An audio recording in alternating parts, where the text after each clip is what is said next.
Mobile యూజర్లకు bad news. రీఛార్జ్ల ధరలు పెంచేందుకు మొబైల్ ఆపరేటర్లు సిద్ధమవుతున్నారు.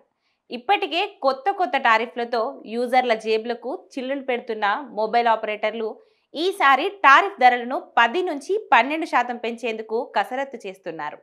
గతేడాదిలో రీఛార్జ్ ప్లాన్ ధరలను భారీగా పెంచిన మొబైల్ నెట్వర్క్ కంపెనీలు మరోసారి పెంపునకు సిద్ధమవుతున్నాయి.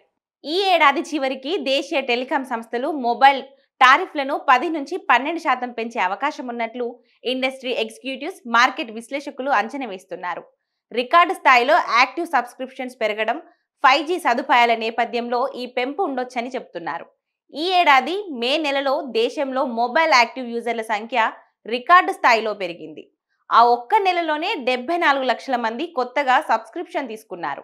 29 నెలల్లో ఇదే గరిష్టం కావడం గమనార్హం. దీంతో మొత్తం యాక్టివ్ సబ్స్క్రిప్షన్ల సంఖ్య ఏకంగా 108 కోట్లకు చేరువైంది.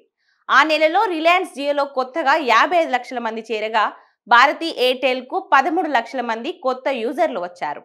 యూజర్ల సంఖ్య పెరగడంతో మొబైల్ టారిఫ్ల పెంపుపై టెలికాం సంస్థలు దృష్టి సారించినట్లు ఆర్థిక సేవల సంస్థ జేఫెరిఫ్ వెల్లడించింది.